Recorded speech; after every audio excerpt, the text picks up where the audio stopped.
You're watching Avenue X, and today let's talk about the recently just started airing period drama on Youku, 暗河传, The Blood River. As I'm filming it, I've just watched 9 episodes of this drama, and it's a 38 episode drama, so ideally I should wait for a couple of more episodes to make this video, but just because of all the other dramas I'm watching, they're at kind of awkward position of me making a video just yet. It is the first one of the 4 dramas we're gonna get consecutively from the end of October to early November that are all led by popular male actors. I guess I'm just trying to catch the heat of the moment. It is done by pretty much the same couple of companies that have done 2 previous dramas that are in the same worldview, but not necessarily exactly the same team makeup. So back in 2022, we've had a period drama called 少年歌行, led by Liu Xueyi and Li Hongying, Blood of Youth. And it's based on a novel written by the same author who has written then later another work called 少年白马, 醉春风, led by Hou Minghao and He Yu. And then this time, it's still this same author's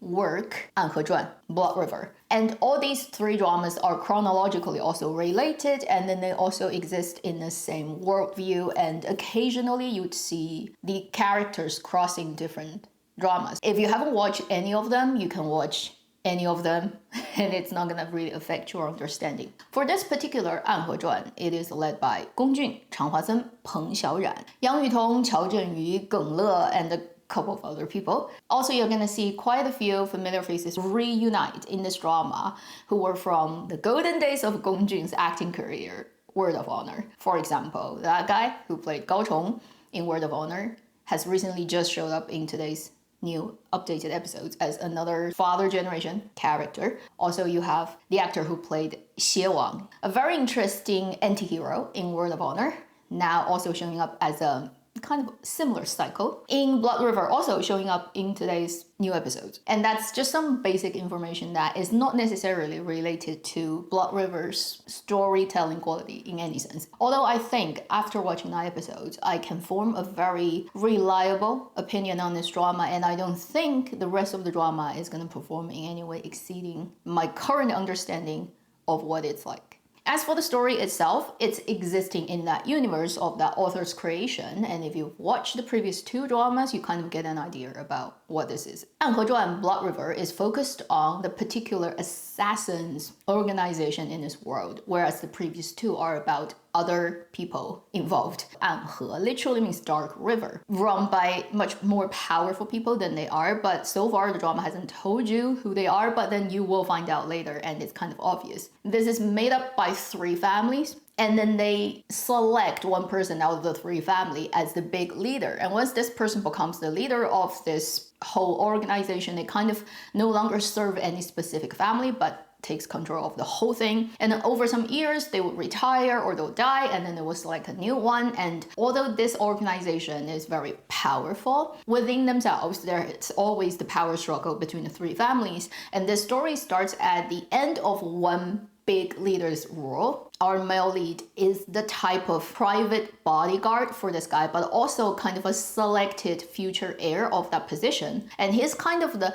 high moral person who doesn't want to betray the rules of this organization, betray his leader, but then he's caught between his family identities, loyalties he owes to different people, and then himself, like whether he actually wants to take on the future ruler position, which he personally doesn't want to. Based on the 9 episodes I've watched, if I have to rate it, being kind, I'll put it in the smack middle. It's like a landmine / gold mine. Some things may be worth watching, some things are like, yeah. It doesn't have like blatantly offensive bad things where I would then start to rate the drama on the negative end of the spectrum. But barely it's doing anything. By watching episode 9, I think I've pretty much run out of patience for this whole story, and it's unlikely that I could, under any circumstances, stick through 38 episodes of this. Honestly, last night, after watching episode, I think was like 7, couldn't wait for it to finish, and then I immediately clicked into the saved version I have on my iPad on Youku, which no longer exists on the public platform accessible, which is Word of Honor. The 4-year-old drama, like I literally clicked it open. I'd rather rewatch that drama I've already watched a million times than spending time watching the new one. This is how different the storytelling quality, the engaging nature, the characters are between those dramas.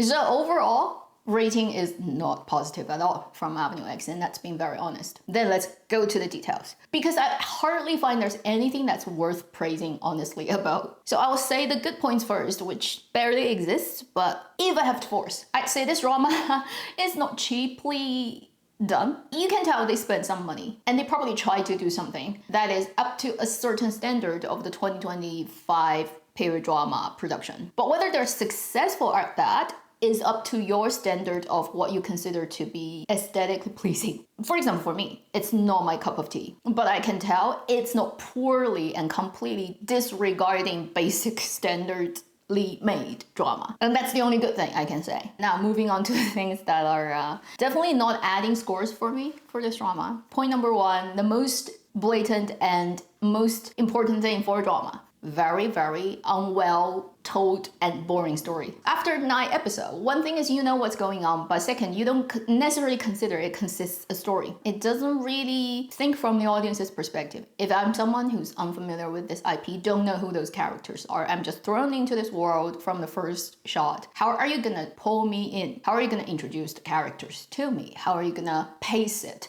Making it interesting, making me want to check out the next episode. None of those things were in any way skillfully attempted even. And somehow the drama gives you the feeling that they expect you to know about the basic worldview and the people and what's going on right off the bat. So far, that's really one thing that's been going on, and it's been going on for 9 episodes, and it's very boring, which is the male lead is the bodyguard of the big leader of their crazy organization, and everybody else is trying to kick that guy off the throne so that they can take over, whereas he loyally wants to protect him.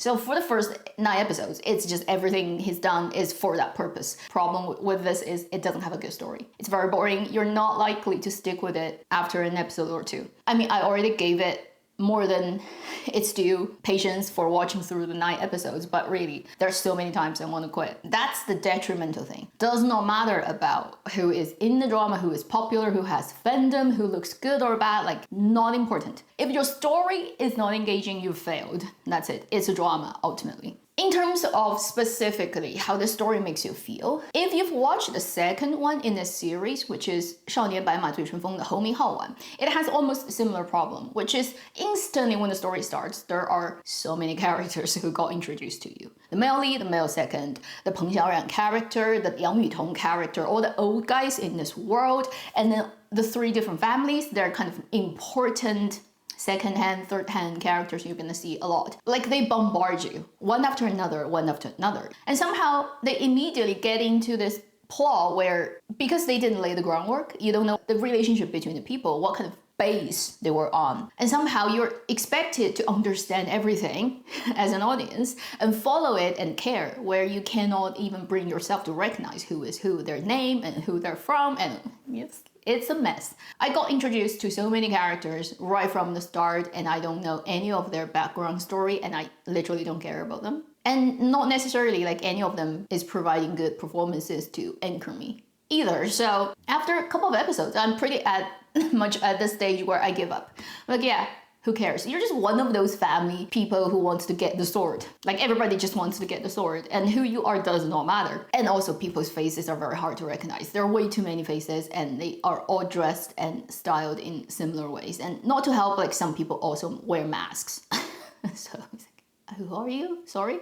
It really doesn't care about customer experience. Then don't blame people for not giving you heat. Like, this drama is definitely not gonna explode. After 9 episodes, I can surely tell you, it's not gonna be Tang Lanjue of 2025. Third point, just a very personal aesthetic preference point, but I think it affects my enjoyment, which is the drama styling overall is very, very mobile game or internet gaming looking, with like a lot of flashy, overdressed, detailed clothing and effects. That looks very redundant, filled with details, but you don't know where to focus on. You pay money to buy the skin so that your character look bigger and flashier, and then when you go online, you can show off and other players know you are like the loaded person. This drama is like, based on how high and how main character you are in the ranking of the world, you get more loaded with your design detail. That's what it looks like. particularly bad for the female characters. They all look so mobile and web game that I can't take them seriously. I mean, Peng Xiaoran is pretty, Yang Yutong is also pretty. The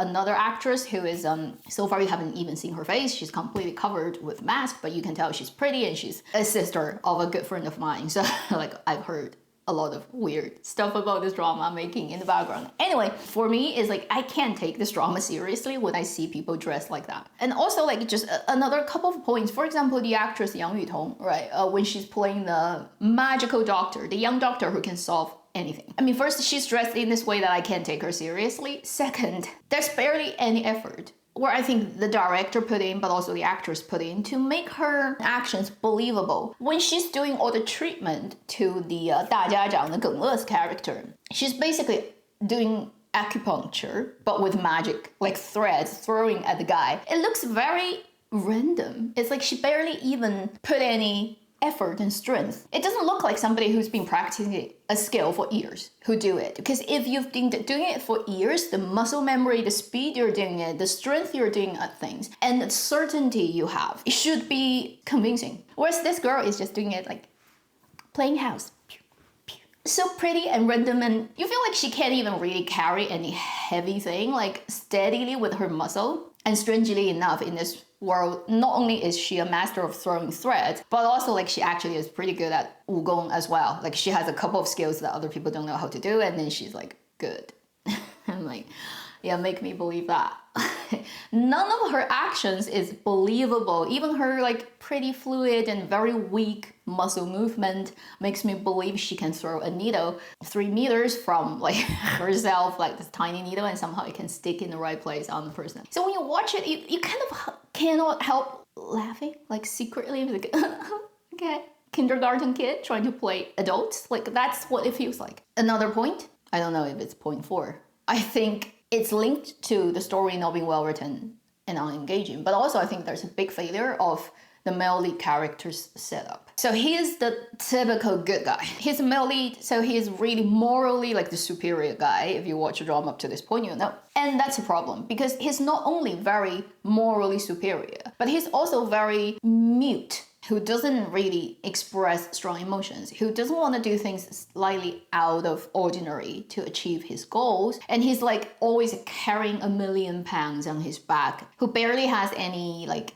moment to loosen up and be a little bit fun and interesting. And compared to, for example, the male second character played by Chang Hua-sen, because of the character setup, he has a lot of opportunities to be less serious, to be a lot more loose, to often do a little bit morally more questionable things and be fun. If you want to compare to Word of Honor, this time Gong Jun is playing a character more like Zhou Zishu, and then Chang Hua-sen is playing a character more like Wen Kexing. Honestly, playing a more funny, lively, more morally dubious, allowing to be less perfect character is more fun to look at on camera and also easier for the actors. If you want to play that traditional heavyweight on my back, 1,000,000 pounds and never for one moment can light up character, you actually have to be almost like a really good actor to carry it off and not making it look uninteresting and unengaging and boring for the audiences. And I think they wrote the main characters as such a heavy character without really considering that whether Gong Jun can actually perform it. And so far, based on the 9 episodes I've seen, I would say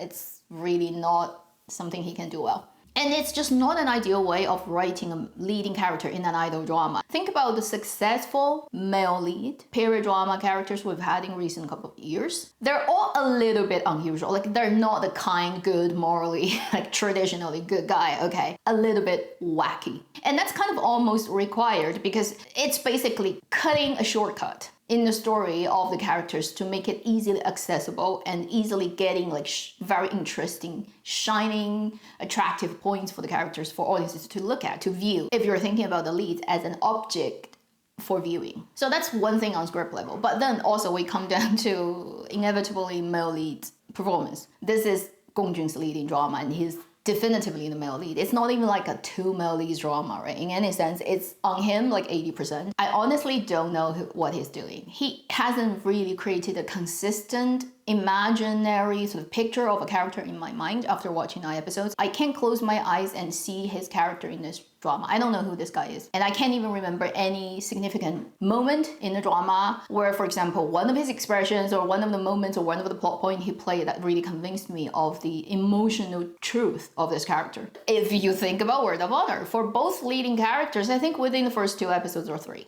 you already close your eyes, you can see a clear person as Zhou Zishu or Wen Kexin. And if they're put into an imaginary situation in your brain, like if they're conversing with a certain person, you almost can hear how they're gonna speak and how they're gonna look like. A successful character creation, I'd call. Whereas this one, 9 episodes after, I have no idea.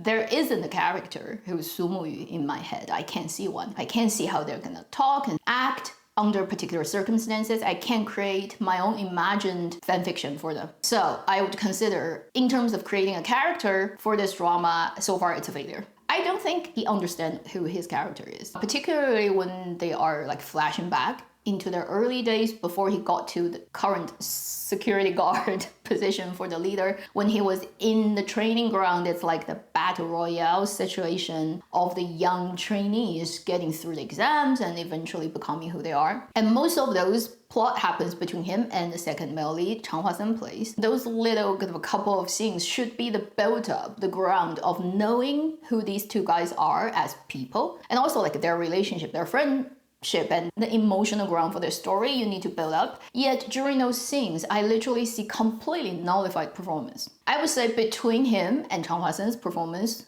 in those key moments, a couple of scenes, Chang Hua-sen has done a better job. Although I don't think he's a great actor, and also he got helped by dubbing voices. So in this drama, he's also dubbed, like in A Journey to Love. So it's not fully his performance. It's a lot of the voice actor helping him. And Gong Jun uses his own voice, and unfortunately, Gong Jun's line delivery is just never really his strong suit, okay? Let's be honest. Therefore, during those moments, Chang Hua-sen always provides more convincing, emotionally, character-wise, and in the moment, right performance than Gong Jun. When the camera is on Chang Hua-sen's character, it's active and it's like making sense, and I get what he's trying to do and what kind of relationship this character has with Gong Jun's character. And then cut to Gong Jun, blank, dead pool of water. There's no really useful acting, like functional acting, like actually getting the plot and the character pushed forward acting existing for him so far in the 9 episodes. Maybe occasionally, like a few seconds when I see like, okay, that scene, in that moment, I feel like something is happening. 5% of the time I can see a little bit like a working thing, but then immediately gets erased and it's kind of like inconsequential. By saying that, I know I'm gonna get haters and I'm used to it.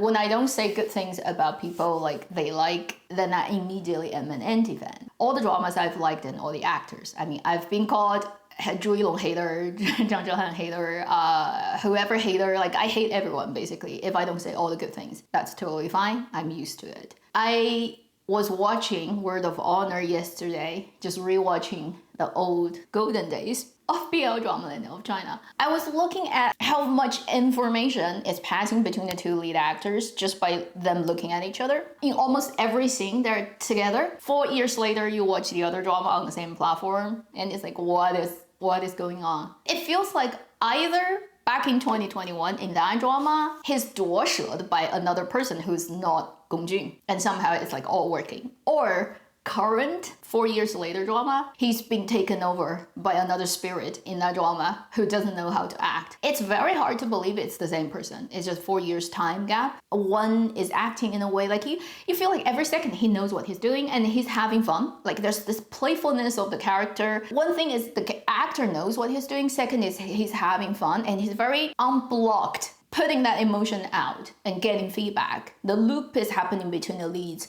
in every second, whereas in this drama, it's like nothing is flowing between the actors. Not only is the actor completely unaware of how he should be playing the role, he's definitely not having fun either. There's like literally a water dam that's stopping the flow. It's still dead pond on Gong Jun's end.